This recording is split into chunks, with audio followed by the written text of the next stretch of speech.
একাদশ শ্রেণীর প্রাণপ্রিয় শিক্ষার্থীবৃন্দ, তোমাদের সকলকে স্বাগত জানাচ্ছি। আমি জয়তোষশীল, সহকারী অধ্যাপক, বান্দরবান গভর্নমেন্ট পাবলিক স্কুল ও কলেজ। প্রাণপ্রিয় শিক্ষার্থীবৃন্দ, তোমাদের আজকের লেসন ট্রান্সলেশন, জীববিজ্ঞান বিষয়ক প্রথম পত্রের অধ্যায় 1 থেকে অত্যন্ত ইম্পর্টেন্ট এবং বেশ কি বলবো জানার মতো একটা টপিক। আশা করি তোমরা বেশ গুরুত্ব সহকারে এটা অনুধাবন করার চেষ্টা করবে, মনোযোগ সহকারে শোনার চেষ্টা করবে। অত্যন্ত ইম্পর্টেন্ট এবং বেশ জানার মতো একটা বিষয়। আমি আরো একবার বলছি, ট্রান্সলেশন। এর আগে আমরা ডিএনএ পড়েছি, রেপ্লিকেশন পড়েছি, ট্রান্সক্রিপশনও পড়েছি। এখন আজকে ট্রান্সলেশন পড়ব। ডিএনএ রেপ্লিকেশনে আমরা দেখেছি একটি ডিএনএ থেকে আরেকটি ডিএনএ সৃষ্টি, এবং ট্রান্সক্রিপশনে দেখেছি ডিএনএ থেকে আরএনএ সৃষ্টি, বিশেষ করে এমআরএনএ। আর এই এমআরএনএ থেকে ডিএনএ সৃষ্টি যে প্রক্রিয়া, সেটি হলো ট্রান্সলেশন। এখন এগুলো কেন সৃষ্টি হতে হবে, কেন আমরা এগুলো পড়ব? তোমরা জানো প্রাণপ্রিয় শিক্ষার্থীবৃন্দ, কোষের ভেতরে থাকে নিউক্লিয়াস, নিউক্লিয়াসে থাকে ক্রোমোজোম, ক্রোমোজোমে থাকে ডিএনএ, ডিএনএ তে থাকে জিন, এবং এই জিএনএর মধ্যেই মানে যেটা বলবো পিতামাতার যে ক্যারেক্টার গুলো, কোনো প্রজাতির যে স্বকীয় ক্যারেক্টারিস্টিক্স গুলো গ্রথিত থাকে, এনকোডেড থাকে। ডিএনএ তে এনকোডেড সেই তথ্যগুলো এমআরএনএ তে কপি হয়। কপি হওয়ার পর সেই এমআরএনএ সাইটোপ্লাজমে চলে আসে, এবং আসল কথা হলো ডিএনএ থেকে তথ্যটা এমআরএনএ নিয়ে আসে। নিয়ে আসার পর কি তথ্য এমআরএনএ নিয়ে আসলো, সে তথ্য অনুযায়ী প্রোটিন সংশ্লেষ হবে, এবং এই প্রোটিন সংশ্লেষ হওয়াটাই হলো ট্রান্সলেশন। প্রোটিন সংশ্লেষ হলে কি হবে? প্রোটিনের মাধ্যমেই প্রজন্মের চারিত্রিক বৈশিষ্ট্যসমূহ প্রকাশ পায়, যেটা সে তার মানে অ্যানসেস্টর, পূর্বপুরুষ থেকে পেয়েছিল। ওই যে তাহলে কোষের যে নিউক্লিয়াস, নিউক্লিয়াসের যে ক্রোমোজোম, ক্রোমোজোমের যে ডিএনএ, সেই ডিএনএ থেকে এমআরএনএ কপি হবে, এটি হলো ট্রান্সক্রিপশন। এবং সেই এমআরএনএ থেকে প্রোটিন সংশ্লেষ হওয়াটা হলো ট্রান্সলেশন। প্রোটিন সংশ্লেষণের মাধ্যমেই ডিএনএ তে যে তথ্য ছিল, ব্লুপ্রিন্ট ছিল, সেটা প্রজাতি থেকে প্রজাতিতে স্থানান্তরিত হবে এবং সেটা প্রকাশ পাবে। আচ্ছা, যাই হোক, গৌরচন্দ্রিকার বলছি না, ট্রান্সলেশনে আসো। নিউক্লিক অ্যাসিড থেকে, অর্থাৎ mRNA ribonucleic acid Messenger RNA, polypeptide তথা প্রোটিন তৈরির যে প্রক্রিয়া, সেটি হলো ট্রান্সলেশন। তোমরা সোজা বলতে পারো এমআরএনএ থেকে প্রোটিন তৈরির প্রক্রিয়া। খেয়াল করো, এমআরএনএ থেকে প্রোটিন তৈরির প্রক্রিয়া।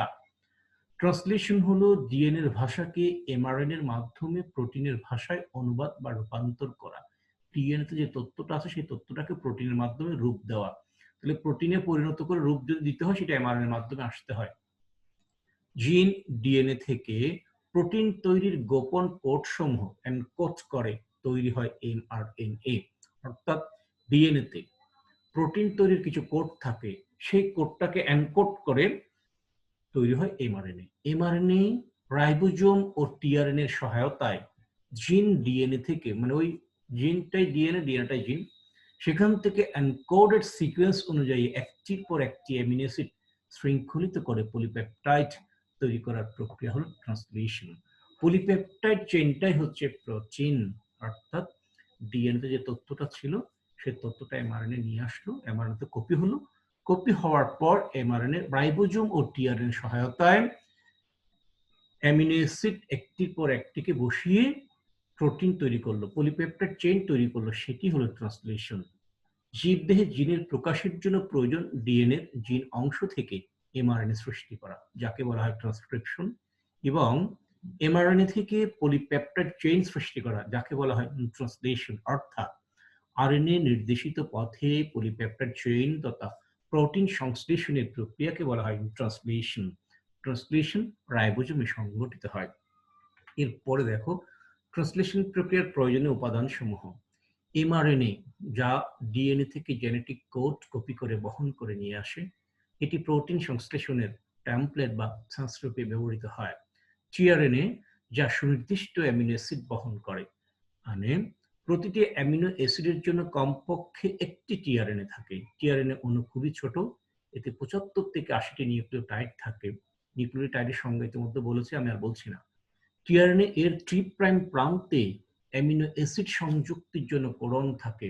এইটি একটি টিআরএনএ, এইটি 3' প্রান্ত, এইটাই হলো অ্যামিনো অ্যাসিড সংযুক্তির জন্য কোডন। এটা খেয়াল করো, টিআরএনএ এর 3' প্রান্তে অ্যামিনো অ্যাসিড সংযুক্তির জন্য কোডন থাকে এবং মাঝামাঝি অবস্থায় বিপরীত দিকে এমআরএনএ এর সংযুক্তির জন্য 3 বেসের একটি অ্যান্টিকোডন থাকে। এই যেটা, এটা হচ্ছে একটা টিআরএনএ। টিআরএনএ অ্যামিনো অ্যাসিডটা ক্যারি করে নিয়ে আসবে, নিয়ে এসে এইখানে অ্যামিনো অ্যাসিড যুক্ত হবে এই 3টা নাইট্রোজেনাস বেসে। আবার এইটা সে এই এমআরএনএ এর সাথে যুক্ত হবে। এটা হলো অ্যান্টিকোডন, এটা হলো অ্যামিনো অ্যাসিড কোডন বা অ্যামিনো অ্যাসিড সাইট। এই যে 3টা এমআরএনএ যেই 3টা বেসের সাথে যুক্ত হবে, সেই 3টা এমআরএনএ 3টা বেসকে বলা হয় কোডন, এবং এমআরএনএ 3টা বেস যেটাকে কোডন বলছি সেটার সাথে টিআরএনএ যে 3টা বেস যুক্ত হবে সেটাকে বলা হয় অ্যান্টিকোডন। এমআরএনএ এর কোডন এবং টিআরএনএ এর অ্যান্টিকোডনের নিউক্লিওটাইড সম্পূরক, অর্থাৎ এ ইউজি এর সম্পূরক ইউএসি। তার মানে এর সাথে যুক্ত হবে ইউ, ইউর সাথে যুক্ত হবে এ, জি এর সাথে যুক্ত হবে সি। পরের স্লাইডে আসো, সূচনা কোডন সুনির্দিষ্ট, এইটা খেয়াল রাখতে হবে কোন জায়গা থেকে শুরু হবে। সূচনা শুরু, সূচনা কোডন সুনির্দিষ্ট। এ ইউজি যা ম্যাথিওনিন অ্যামিনো অ্যাসিড নির্দেশক। এইখানে একটা দেখো, এই যে কার্সরের মাথায় দেখো ম্যাথিওনিন, এই ম্যাথি সংক্ষেপে লিখেছে ম্যাথি, ম্যাথিওনিন, এটি একটি অ্যামিনো অ্যাসিড।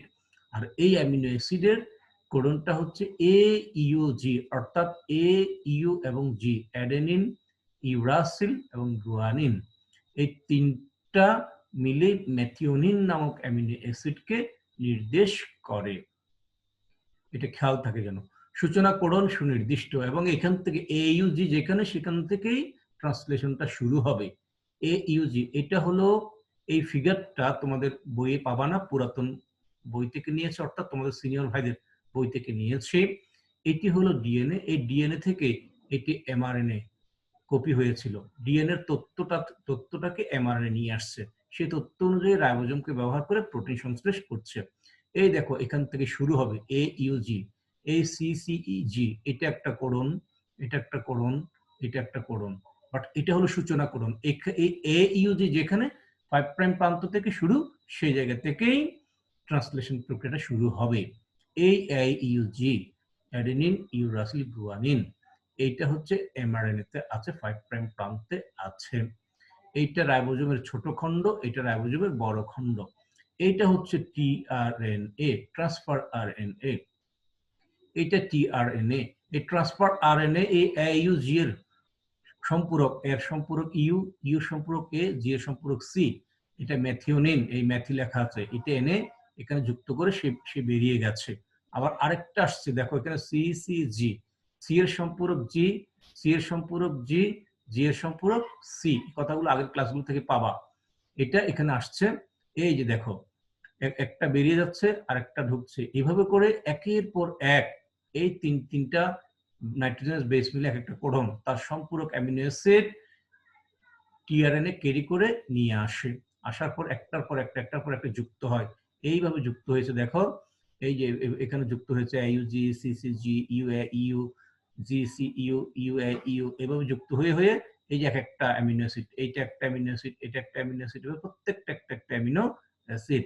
এবং এইটা স্টপ কোডন ইউএএ, এটা হলো স্টপ কোডন। এরকম যেখানে থাকবে স্টপ কোডন আরো দুটি আছে, পরের স্লাইডগুলোতে বলবো আমি।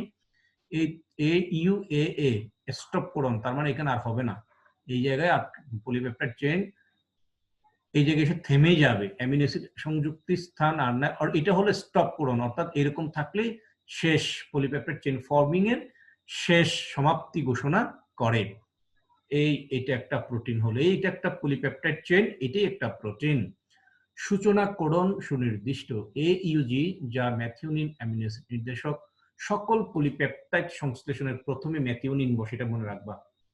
প্রত্যেকটা প্রোটিনের, প্রত্যেকটা পলিপেপটাইড চেইনের শুরুর কোডন যেহেতু এইউজি, সুতরাং সেখানে এইউজি হবে, এইউজি মানে ম্যাথিওনিন। যে টিআরএনএ প্রথমে ম্যাথিওনিন নিয়ে রাইবোজোমে আসে তাকে বলা হয় ইনিশিয়েটর টিআরএনএ। পরের স্লাইডে আমরা একটু দেখি। অ্যামিনো অ্যাসিড সাধারণত 20 প্রকার। এই 20 প্রকারের অ্যামিনো অ্যাসিড বিভিন্নভাবে পারমুটেশন কম্বিনেশন পদ্ধতিতে মানে সন্নিবেশিত হয়ে বহুবিধ রকমের প্রোটিন তৈরি করে। এই চারটা থেকে আমি একটু বুঝাবো। দেখো, ইউরাসিল, সাইটোসিন, অ্যাডেনিন, গুয়ানিন। দেখো, uracil, cytosine, adenine, guanine, uracil, cytosine, adenine, guanine এইভাবে করে আছে। এই বলতে পারো এখন চারটা কেন, এমআরএনএতে এই 4 প্রকারের নাইট্রোজেনাস বেস থাকে। বাট এই 4 প্রকারের নাইট্রোজেনাস বেসের মধ্যে যে কোনো 3টি মিলে একটি কোডন, 3টি মিলে, এটা ইউসি এ হতে পারে, ইউসি জি হতে পারে, ইউ সি এ জি হতে পারে, সি জি ইউ হতে পারে, জি এ সি হতে পারে, জি সি ইউ হতে পারে। তাহলে নাইট্রোজেনাস বেস হচ্ছে 4টা। এই জন্য এটা অনেকটা পারমুটেশন কম্বিনেশন পদ্ধতিটা এখানে দেখানো হয়েছে। ইউসিএজিটা এখানে দেখানো হলো, এখানেও দেখানো হলো, এখানেও দেখানো হলো। এই দিক থেকে একটা নাও ইউ, এখান থেকে একটা নাও ইউ, এখান থেকে একটা নাও ইউ। এইভাবে করে এখানে গুনলে দেখবা এই ঘরে 4টা, এই ঘরে 4টা, তাহলে 1 2 3 4, 4 4 16, 1 2 3 4, 4 16 64টি কোডন। বাট 64 প্রকার কোডনের মধ্যে এই যে ইউএএ, ইউএজি, ইউজিএ এরা কোনো অ্যামিনো অ্যাসিড কোড করে না, নির্দেশ করে না, অ্যামিনো অ্যাসিডের সংকেত দেয় না, অ্যামিনো অ্যাসিডকে মিন করে না, বরং এরা এখানে বন্ধের নির্দেশ দেয়। এই ধরনের কোডন যেখানে থাকবে সেখানে এসে ট্রান্সলেশন প্রক্রিয়া থেমে যাবে। তাহলে 3টি কোডন বাদ যাবে। 64 আরএনএ তে বিদ্যমান 4 ধরনের নাইট্রোজেনাস বেস পারমুটেশন কম্বিনেশন পদ্ধতিতে মিলিত হয়ে 64 প্রকারের কি তৈরি করে, কোডন তৈরি করে। তার মধ্যে 3 ধরনের কোডন ট্রান্সলেশন প্রক্রিয়া বন্ধের নির্দেশ দেয়। তাহলে আর 61 প্রকার কোডন, সেই 61 প্রকারের কোডন বিভিন্নভাবে মিলিত হয়ে বিবিধ রকমের প্রোটিন মলিকিউল তৈরি করে। তার মধ্যে শুরুর নির্দেশ দেয় ম্যাথিওনিন, অগস্ট, এ ইউজি, অ্যাডেনিন, ইউরাসিল, গুয়ানিন। আর এখানে উ আ, উ আগ, উ গা, দেখছো, এরা বন্ধের নির্দেশ দেয়। তাহলে অ্যামিনো অ্যাসিড সাধারণত 20 প্রকার। এই 20 প্রকার অ্যামিনো অ্যাসিডের জন্য কোডন লাগে 61 প্রকার। 61 প্রকার কোডন বিভিন্নভাবে বিন্যস্ত হয়ে এই প্রোটিন, বহুবিধ রকমের প্রোটিন তৈরি করে। যাই হোক, তাহলে অ্যামিনো অ্যাসিড কত প্রকার? 20 প্রকার। এই 20 প্রকার অ্যামিনো অ্যাসিডের কোডন আছে কত প্রকার? 61 প্রকার কোডন। যাক, 64 প্রকার কোডনের মধ্যে 3টি যেটা বলেছি অ্যামিনো অ্যাসিডকে নির্দেশ করে না, বরং ট্রান্সলেশন বন্ধ করার নির্দেশ দেয়। পরের স্লাইডে যায়। রাইবোজোম। রাইবোজোম হলো এমআরএনএ ও টিআরএনএ বসার মঞ্চ। এটা একটা, এই যে রাইবোজোম, এটা হলো একটি সাইটোপ্লাজমিক অর্গানেলিস, কোষীয় অঙ্গাণু, সেল অর্গানেলিস আর কি। এইটাকে বেস করে এমআরএনএ এবং টিআরএনএ কি করে? প্রোটিন সংশ্লেষ করে। প্রোটিন সংশ্লেষটা কোথ থেকে হয়? এমআরএনএ থেকে হয়। কিভাবে হয়? এমআরএনএ ডিএনএ থেকে তথ্যটা নিয়ে এসে, এই যে এই এমআরএনএ যে তথ্যটা নিয়ে আসলো, সেই তথ্য অনুযায়ী টিআরএনএ কি নিয়ে আসছে? অ্যামিনো অ্যাসিড নিয়ে আসছে, নিয়ে এসে এমআরএনএ কে দিচ্ছে। এবং এই এমআরএনএ কে দেওয়ার পর প্রত্যেকটা অ্যামিনো অ্যাসিড একটার পর একটা, এই 3টা মিলে একটা অ্যামিনো অ্যাসিড, এই 3টা মিলে একটা অ্যামিনো অ্যাসিড, এই 3টা মিলে একটা অ্যামিনো অ্যাসিড, এই 3টা মিলে ম্যাথিওনিন, এই 3টা মিলে প্রোলিন, পরের 3টা মিলে টাইরোসিন, পরের 3টা মিলে অ্যালানিন, পরের 3টা মিলে টাইরোসিন, পরের আবার 3টা মিলে অ্যালানিন। এইভাবে করে এটা একটা পলিপেপটাইড চেইন, এটাই একটা প্রোটিন। এখন এখানে ম্যাথিওনিন, এখানে প্রোলিন আছে। যদি এখানে প্রোলিন না থেকে টাইরোসিন থাকতো, প্রোলিন এখানে চলে আসতো, তাহলে সেটা আরেক রকমের প্রোটিন হতো। এভাবেই বহুবিধ রকমের প্রোটিন তৈরি হয়। রাইবোজোম হলো এমআরএনএ ও টিআরএনএ বসার মঞ্চ। প্রতিটি রাইবোজোমে টিআরএনএ বসার জন্য 3টি স্থান থাকে। এ স্থান অ্যাটাচমেন্ট, এই যে এটা স্থান। তারপর হচ্ছে পি স্থান, পলিপেপটাইড তৈরি সাইট, এটা হচ্ছে পি সাইট। এবং এক্সিট সাইট এখানে দেখানো নাই, পরের স্লাইডে দেখবো, যেটা টিআরএনএ অ্যামিনো অ্যাসিডকে এনে এ সাইটে প্রবেশ করে, এ সাইটে প্রবেশ করার পর সে এই পি সাইটে এটা দান করে সে এক্সিট সাইট দিয়ে বেরিয়ে চলে যায়, কারণ পরে আরো একটি টিআরএনএ আসবে অ্যামিনো অ্যাসিড নিয়ে, তাকে জায়গা ছেড়ে দেয়। যাই হোক, একটি রাইবোজোম যে কোনো এমআরএনএ এর সাথে এবং সকল টিআরএনএ এর সাথে সংযুক্ত হতে পারে, হতে হবে তো, কারণ এই রাইবোজোম এই এমআরএনএ এর সাথে যুক্ত হবে, তারপর এই রাইবোজোম টিআরএনএ এর সাথে যুক্ত হতে হবে, কারণ প্রোটিন সংশ্লেষণ করতে হলে। অ্যাক্টিভেটিং এনজাইম, এদেরকে সাধারণত অ্যামিনো অ্যাসিড টিআরএনএ সিনথেটাইজেস বলে। এই কাজটা করার ক্ষেত্রে এই যে প্রোটিন সংশ্লেষণ হচ্ছে, এই যে এমআরএনএ তার সাথে রাইবোজোম যুক্ত হচ্ছে, সেখানে এসে টিআরএনএ যুক্ত হচ্ছে, এই কাজগুলো করার ক্ষেত্রে যে এনজাইম মুখ্য ভূমিকা রাখে বিবিধ প্রকার এনজাইমের মধ্যে, তার মধ্যে অ্যাক্টিভেটিং এনজাইমটা হচ্ছে মুখ্য। এদেরকে সাধারণত অ্যামিনো অ্যাসিড টিআরএনএ সিনথেটাইজেস বলে। মানে এখানে অনেকগুলো আছে, এটা কমপ্লেক্স প্লুরাল ফর্ম। প্রতিটি অ্যাক্টিভেটিং এনজাইম একটি অ্যামিনো অ্যাসিড ও একটি টিআরএনএর জন্য নির্দিষ্ট। অবশ্যই এই এনজাইমের কারণেই অ্যামিনো অ্যাসিডটি টিআরএনএ এর সাথে যুক্ত হচ্ছে। এখানে লাল কালি দিয়ে যেটা লিখেছি সেটা আমি পড়ছি না, তোমরা একটু পড়ে নিবা, এটা তোমাদের বইয়ে নাই, লিখতে হবে না। এই জন্য আমি বলছি তোমরা একটু পড়বে, পড়লে তোমরা বুঝতে পারবে এখানে না বোঝার কিছু নাই। এখানে এই এ হচ্ছে অ্যামিনো অ্যাসিড, এএমপি হচ্ছে অ্যাডিনোসিন মনোফসফেট, বাকিগুলো বুঝবা এটিপি অ্যাডিনোসিন ট্রাইফসফেট, এটা একটু পরে নিবা। আচ্ছা, এরপরে ট্রান্সলেশন প্রক্রিয়াটা কিভাবে হচ্ছে দেখো। ট্রান্সলেশন প্রক্রিয়া কোষের সাইটোপ্লাজমে সংঘটিত হয়, ঘটে থাকে কোষের সাইটোপ্লাজমে। প্রক্রিয়াটিকে 3টি পর্যায়ে ভাগ করা হয়ে থাকে, যথা ট্রান্সলেশনের ইনিশিয়েশন বা সূচনা, পলিপেপটাইড চেইনের গ্রোথ বা বৃদ্ধি, এলঙ্গেশন ক্রমান্বয়ে এটা বাড়বে, বড় হবে, লম্বা হবে, এবং টার্মিনেশন বা সমাপ্তি। সুতরাং ইনিশিয়েশন, এলঙ্গেশন এন্ড টার্মিনেশন। সূচনা দেখো, ইনিশিয়েটর টিআরএনএ, এইখানে দেখো এটা তোমাদের বইয়ের ফিগার, এইটা একটা টিআরএনএ, এইটার নাম ইনিশিয়েটর টিআরএনএ, অর্থাৎ সূচনা করে। ম্যাথিওনিন অ্যামিনো অ্যাসিড সংযুক্ত করে, এই যে দেখো এখানে লেখা আছে, এই যে গোল বৃত্ত, এটা ম্যাথিওনিন অ্যামিনো অ্যাসিড সংযুক্ত করে। এটা রাইবোজোমের ছোট খণ্ড, রাইবোজোমের 2টি খণ্ড, রাইবোজোম পড়িয়েছে ওখানে দেখে নিও, ছোট খণ্ডের সাথে এই যে ছোট খণ্ডটার সাথে এই রাইবোজোমের ছোট খণ্ড, এই ইনিশিয়েটর টিআরএনএ এই অ্যামিনো অ্যাসিড এটা একটা যৌগ গঠন করলো। তারপরটা দেখো কি করেছে, এই যৌগ এমআরএনএ এর 5 প্রাইম প্রান্তের ক্যাপ অংশের সাথে আবদ্ধ হলে রাইবোজোম এমআরএনএ ধরে 3 প্রাইম প্রান্তের দিকে চলতে থাকে। এইটা হচ্ছে এমআরএনএ, এটা খুব সংক্ষেপে দেখানো হয়েছে, পুরাতন বইয়ে বিস্তারিত দেখানো আছে। যাই হোক তোমরা এটাই করো, এটাই আঁকতে পারবে, ওটা আঁকতে পারবে না। এইটা একটা এমআরএনএ, এমআরএনএ এর এটা 3 প্রাইম প্রান্ত, এটাকে বলা হয় পলিটেইল, এটা টেইলর প্রান্ত।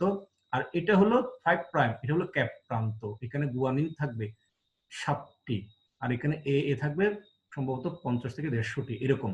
যাই হোক এটা হচ্ছে পলিটেইল প্রান্ত, এটা মোটা কথা এটা লেস, আর এটা হচ্ছে ক্যাপ, টুপিটা সম্মুখ ভাগ, এটা পশ্চাৎ ভাগ, এভাবে ধরে নাও।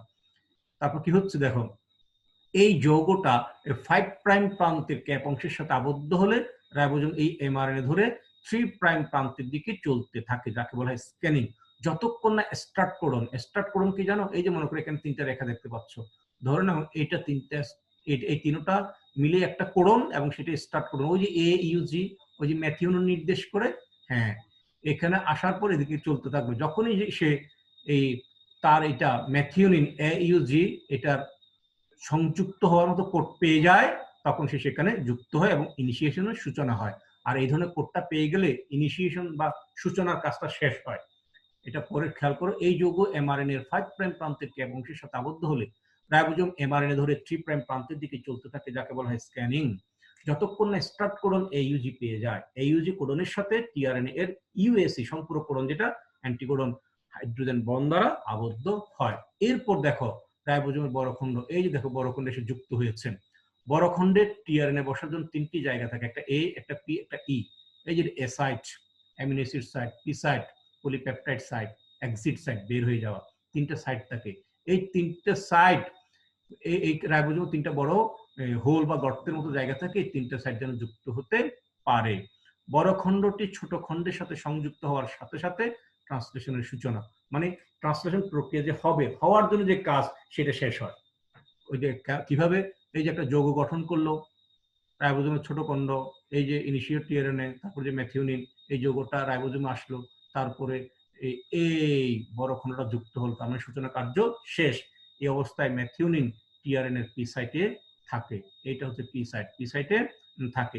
এ সাইট এবং ই সাইট খালি থাকে। বৃদ্ধিকরণ, বৃদ্ধিকরণটা একেবারে সোজা। একটা এই এমআরএনএ এখানে যখন এটা যুক্ত হয়, এই রাইবোজোম যুক্ত হয়, তখন একটি টিআরএনএ, এই যে টিআরএনএটা একটা এনে দিল, সূচনা শেষ, পরে এই টিআরএনএ বেরিয়ে যাবে, ই সাইড দিয়ে বেরিয়ে যাবে, ই সাইড দিয়ে বেরিয়ে যাবে, আরেকটা আসবে, আরেকটা সেইখানে আরেকটি অ্যামিনো অ্যাসিড যুক্ত করবে, এটাও চলে যাবে। এভাবে এভাবে ক্রমান্বয়ে একের পর এক, দেখো যে একের পর এক, একটা একটা অ্যামিনো অ্যাসিড একের পর এক, একের পর এক, একের পর এক অ্যামিনো অ্যাসিড এসে যুক্ত হবে, একটা পলিপেপটাইড চেইন ফর্ম করবে। এই যে দেখো এটা কোন জায়গায় ছিল, এটা ক্রমান্বয়ে সামনের দিকে চলছে, সামনের দিকে চলছে। বৃদ্ধিকরণ দেখো, বর্ধিতকরণ হলো প্রথমে আনা ম্যাথিওনিন অ্যামিনো অ্যাসিডের সাথে কোডের নির্দেশ অনুযায়ী একটির পর একটি অ্যামিনো অ্যাসিড এনে যুক্ত করা। প্রথমে যে ম্যাথিওনিন এনেছিল, প্রথমে যে ম্যাথিওনিন, এই যে এটা তো এখানে বসে যাবে, তারপরের যে কোড সেটা অনুযায়ী একটার পর একটা অ্যামিনো অ্যাসিড এসে সেখানে বসে যাবে, আনবে কে টিআরএনএ, দেবে কাকে এমআরএনএ এবং রাইবোজোমকে। এমআরএনএটা কোথায় আছে রাইবোজোমে, আর রাইবোজোমটাকে মঞ্চ হিসেবে বানিয়ে মঞ্চ হিসেবে ধরে এমআরএনএ প্রোটিনটা সংশ্লেষ করে টিআরএনএ কর্তৃক আনিত অ্যামিনো অ্যাসিডকে একটির পর একটি যুক্ত করে। তাহলে বুঝে গেছো, বর্ধিতকরণ হলো প্রথমে আনা ম্যাথিওনিন অ্যামিনো অ্যাসিডের সাথে কোডের নির্দেশ অনুযায়ী একটির পর একটি অ্যামিনো অ্যাসিড যুক্ত করা। সঠিক ইনিশিয়েটর টিআরএনএ পরবর্তী কোডনগুলো সঠিকভাবে শনাক্তের পথ সৃষ্টি করে থাকে। বর্ধিতকরণে রাইবোজোমের এ, পি এবং ই সাইট কার্যকরী হয়। পূর্ণাঙ্গ রাইবোজোমে এমআরএনএ স্ক্যান করে 3 প্রাইম প্রান্তের দিকে অগ্রসর হয়, এই যে 3 প্রাইম প্রান্তের দিকে অগ্রসর হয় এবং দ্বিতীয় টিআরএনএ সঠিক অ্যামিনো অ্যাসিড নিয়ে এ সাইটে উপস্থিত হয়। এসব কাজের জন্য প্রয়োজনীয় শক্তি জিটিপি হাইড্রোলাইসিস অর্থাৎ আদ্য বিশ্লেষণ ভাঙার মাধ্যমে সরবরাহ করা হয়। পি সাইটে ম্যাথিওনিন টিআরএনএ থেকে পৃথক হয়ে গিয়ে এ সাইটস্থ টিআরএনএ এর অ্যামিনো অ্যাসিডের সাথে পেপটাইড বন্ড তৈরি করে। পি সাইট, এই যে পি সাইট, ওই যে সোজা কথা যে টিআরএনএ আসছিল সেটা সরে যাবে, আরেকটাকে জায়গা দেবে, ও এ সাইট থেকে পি সাইটে চলে আসবে। পি সাইটে ম্যাথিওনিন টিআরএনএ থেকে পৃথক হয়ে গিয়ে অ্যাসাইডস্থ টিআরএনএ অ্যামিনো অ্যাসিডের সাথে পেপটাইড বন্ড তৈরি করে। পেপটাইড বন্ড তৈরিতে রাইবোজোমাল এনজাইম পেপটিডাইল ট্রান্সফারেজ সহযোগিতা করে, এই কাজে সহযোগিতা করে ট্রান্সফারেজ এনজাইম। রাইবোজোম ক্রমান্বয়ে একটির পর একটি এমআরএনএ কোডন স্ক্যান করে 3 প্রাইম প্রান্তের স্টপ কোডনের দিকে, যে এইদিকে চলে যাচ্ছে, এইখানে এসে স্টপ কোডন হয়ে যাবে, এখানে এসে স্টপ কোডন হয়ে যাবে। রাইবোজোম ক্রমান্বয়ে একটির পর একটি এমআরএনএ কোডন স্ক্যান করে 3 প্রাইম প্রান্তের স্টপ কোডনের দিকে অগ্রসর হয়। এর ফলে কোডন অনুযায়ী নির্দিষ্ট অ্যামিনো অ্যাসিড নিয়ে একটি টিআরএনএ রাইবোজোমের এ সাইটে আসে। পূর্বের এ সাইটের টিআরএনএ চলে যায় পি সাইটে এবং পি সাইটের টিআরএনএ চলে যায় ই সাইটে। স্টপ কোডন না আসা পর্যন্ত এই প্রক্রিয়া চলমান থাকে এবং পলিপেপটাইড চেইন লম্বা হতে থাকে। ই সাইটের টিআরএনএ তে কখনো কোনো অ্যামিনো অ্যাসিড স্থায়ী থাকে না। ই সাইট থেকে খালি টিআরএনএ সাইটোপ্লাজমে চলে আসে। এখানে উল্লেখযোগ্য যে রাইবোজোমের এ, পি এবং ই এই তিনটি সাইট কখনো একই সময়ে টিআরএনএ দ্বারা পূর্ণ থাকে না, একটা জায়গায় ভ্যাকুয়াম থাকবে। একই সময় যে কোনো দুটি সাইট পি এ অথবা পি পূর্ণ থাকে, দুটি সাইট থাকবে, একটা সাইট খালি থাকবে। সমাপ্তিকরণ, রাইবোজোমের সাইট এ তে কোনো স্টপ কোডন, এই তিনটা হলো স্টপ কোডন, ইউএএ, ইউএজি, ইউজিএ, এই তিনটা হলো স্টপ কোডন। এখানে আসলে ট্রান্সলেশন বন্ধ হয়ে যাবে, কৌশলের ট্রান্সলেশনের সমাপ্তি ঘটে। স্টপ কোডন রাইবোজোমের সাইট এ তে যুক্ত হলে অ্যামিনো অ্যাসাইল টিআরএনএ এ এর পরিবর্তে একটি প্রোটিন রিলিজ ফ্যাক্টর, অর্থাৎ কি একটা প্রোটিন রিলিজ, এখানে আর প্রোটিন যুক্ত হবে না, অ্যামিনো অ্যাসিড আর যুক্ত হবে না, প্রোটিনটা রিলিজ হয়ে যাবে, এতে সংযুক্ত হয়। এর ফলে পলিপেপটাইড চেইন সাইট পি থেকে মুক্ত হয়ে যায়, মানে নতুন প্রোটিন তৈরি হলো এবং একই সাথে রাইবোজোম দুটি অংশ পৃথক হয়ে যায়, তাদের কাজ শেষ। খালি টিআরএনএ এবং রিলিজ ফ্যাক্টরও পৃথক হয়ে যায়, অর্থাৎ প্রোটিন যখন তৈরি শেষ হলো তখন প্রোটিনটাও মুক্ত হবে এবং রাইবোজোমও সরে যাবে, এই টিআরএনএও পৃথক হয়ে যাবে। এখানে উল্লেখযোগ্য যে এমআরএনএ দ্বারা সরাসরি নির্ধারিত হয় প্রোটিন অণুর অ্যামিনো অ্যাসিডের সংখ্যা অনুক্রম, আর এমআরএনএ হচ্ছে ডিএনএ অণুর একটি অংশের হুবহু প্রতিচ্ছবি, যেটা ট্রান্সক্রিপশনের মাধ্যমে তৈরি হয়। তাহলে বোঝা যায় প্রোটিন অণুতে অ্যামিনো অ্যাসিডের সংখ্যা ও অনুক্রম পরোক্ষভাবে ডিএনএ দ্বারাই নিয়ন্ত্রিত হয়। আদিকোষে নিউক্লিয়াস না থাকায় একই সাথে এক প্রান্তে এমআরএনএ ট্রান্সক্রিপশন চলতে থাকে এবং অপর প্রান্তে ট্রান্সলেশন ঘটতে পারে। প্রোটিন বড় অণুর জৈব রাসায়নিক পদার্থ, তবে মাত্র 20 প্রকার অ্যামিনো অ্যাসিড বিভিন্ন অনুক্রমে সজ্জিত হয়ে বড় বড় প্রোটিন অণু গঠন করে। দুটি অ্যামিনো অ্যাসিড পেপটাইড বন্ধনী দ্বারা সংযুক্ত থাকে। দুটি অ্যামিনো অ্যাসিড যে বন্ধন দ্বারা যুক্ত থাকে তার নাম পেপটাইড বন্ড। এই ছবিটা তোমাদের বইয়ে আছে, এই যে ডিএনএ সাজ 3 প্রাইম টু 5 প্রাইম, এখান থেকে এমআরএনএ তৈরি হচ্ছে 5 প্রাইম টু 3 প্রাইম। আবার এই এমআরএনএ থেকে এই যে দেখো এক একটি অ্যামিনো অ্যাসিড যুক্ত হয়ে পলিপেপটাইড চেইন, তার মানে এখানে ট্রান্সক্রিপশন ট্রান্সলেশন প্রক্রিয়াটা তোমাদের বইয়ে খুব শর্টকাট সংক্ষেপে দেখানো হয়েছে। এই মাঝখানে এই সি এবং জি দেখো কি রকম, এই জন্য সি এবং জি বসতে পারে, এই যে এই জায়গায় জিটা বসতে পারবে, এই যে এই জায়গায় এটা বসতে পারবে, সি এবং জি বসতে পারে, এই জন্য সির সাথে জি, জির সাথে সি, এর সাথে এই যে এর সাথে এটা ডিএনএ টি, বাট এটা এর থাকলে এখানে ডিএনএ তো থাইমিন থাকে না, ইউরাসিল, এর সাথে ইউ, এইভাবেই থাকে। আর সির সাথে তুমি যদি কি দাও, মনে করো অ্যাডেনিন এবং গুয়ানিন, এই দুইটা দিলে দেখো অ্যাডেনিন এবং গুয়ানিন, অ্যাডেনিনের দূরত্ব কত, গুয়ানিনের দূরত্ব কত, এরা ক্রস করে যাবে, নাগাল পাবে না, ফলে এই দুইটা সূত্রের মধ্যেকার দূরত্ব ঠিক থাকবে না।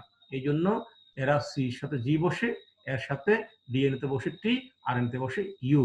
তাহলে ডিএনএ থেকে আরএনএ হলো, আরএনএ থেকে যে অ্যামিনো অ্যাসিড যুক্ত হয়ে প্রোটিন তৈরি হচ্ছে, ট্রান্সক্রিপশন, এমআরএনএ সৃষ্টি, ট্রান্সলেশন এবং প্রোটিন সংশ্লেষণ।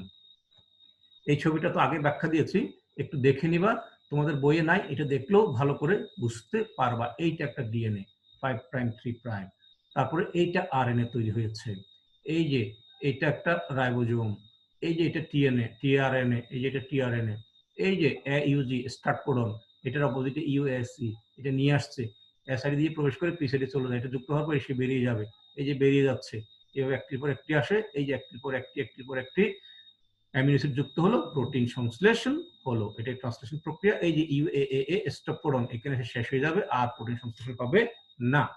দেখো এই তিনটা তো বুঝিয়েছি তোমাদেরকে আগে, এখানে একটু বড় করে দিয়েছি, দেখে নিবা। এরপরে ট্রান্সক্রিপশন ও ট্রান্সলেশন পার্থক্যটা পুরো শেষ করবো, ভেরি ইজি। ডিএনএ অণুতে গ্রথিত রাসায়নিক তথ্যগুলোকে এমআরএনএ অণুতে কপি করার প্রক্রিয়াকে বলা হয় ট্রান্সক্রিপশন। এমআরএনএ থেকে প্রোটিন তৈরির প্রক্রিয়াকে বলা হয় ট্রান্সলেশন। এক্ষেত্রে এটিপি, জিটিপি, সিটিপি, ইউটিপি উপাদানগুলো ব্যবহৃত হয়। এক্ষেত্রে সাধারণত 20টি অ্যামিনো অ্যাসিড ব্যবহৃত হয়। এই প্রক্রিয়াটি ট্রান্সক্রিপশন কোষের নিউক্লিয়াসের মধ্যে সংঘটিত হয়ে থাকে, ট্রান্সলেশন সাইটোপ্লাজমে সংঘটিত হয়ে থাকে। ট্রান্সক্রিপশন প্রক্রিয়াটি রাইবোজোমের সাথে সম্পর্কিত নয়, ট্রান্সলেশন প্রক্রিয়াটি অবশ্যই রাইবোজোমের সাথে সম্পর্কিত। পলিমারেজ এনজাইম ট্রান্সক্রিপশনে গুরুত্বপূর্ণ ভূমিকা রাখে, অ্যাক্টিভেটিং এনজাইম গুরুত্বপূর্ণ ভূমিকা রাখে ট্রান্সলেশনের ক্ষেত্রে। তো প্রিয় শিক্ষার্থীবৃন্দ, অনেক লেংদি ক্লাস হয়ে গেল, আশা করি বুঝতে পেরেছো, এবং সেই সাথে তোমাদের প্রথম অধ্যায় আমি এখানে শেষ করব। শেষ করার আগে একটা কথা বলে রাখছি, মনোযোগ সহকারে শোনো। এই অধ্যায়ের শেষের দিকে কিছু ছোট ছোট সংজ্ঞা আছে, এবং আমি তো ট্রান্সলেশন পর্যন্ত পড়ালাম, তারপরেও কিছু কথা আছে, কিছু পাতা আছে, এগুলোকে ক্লাসে হলে সরাসরি পড়াতাম, এখানে লেসন আকারে অনলাইনে দিচ্ছি না, তোমরা পড়ে নিবা, পড়লে বুঝবা, এখানে না বুঝার কিছু নাই, আমি দেখেছি, সেখান থেকে আমি প্রশ্ন করব, একটু ভালো করে পড়ে নিবা। এবং হোমওয়ার্ক দিচ্ছি, ট্রান্সলেশন প্রক্রিয়ার বর্ণনা দাও। সবাই ভালো থাকবে, সুস্থ থাকবে, best of luck, thank you very much.